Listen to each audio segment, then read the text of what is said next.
Damion Scott from philosophy will talk about the future of race, transracialism as fact and/or fiction.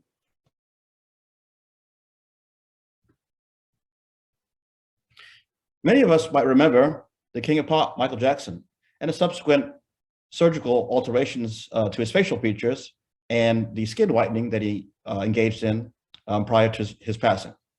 More recently, we might know the story or the account of Rachel Dolezal, a Caucasian or European American who was engaged in so-called blackfishing, masquerading as a Black person or an African American, and engaged with her local NAACP.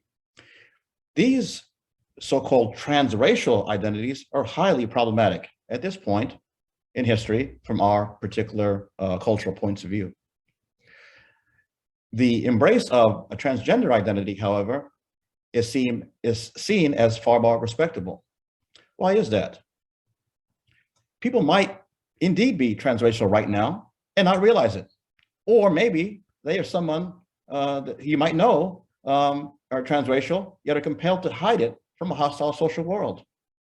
Some forms of artificial life might have precisely 0, 2, or 2,000 gender categories a long, long time ago in a galaxy far, far away. These fictional representations of emerging subjectivities or emerging social categories help us to understand the emergence of these types of categories in the present day. Possibilities of actual identities are constrained by the practicalities of a world, and the philosophy of practicality, for the most part, is called pragmatism.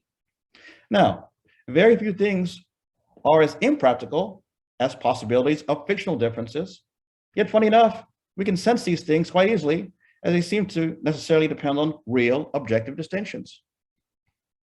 So both the lived experience approach, or the phenomenological approach, and the more objective, socially scientific oriented approach, or pragmatism, might provide ways of thinking that, when synthesized, will allow us to better appreciate the possibilities of emerging subjectivities or categories of social identification, such as race and gender.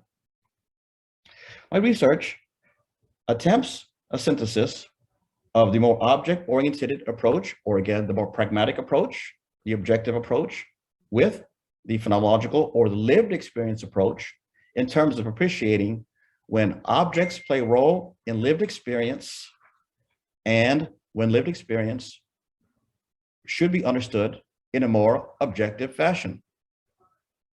So what I hope to provide in my dissertation through the research is to help emerging subjectivities better understand themselves and better be able to be accepted socially. Thank you.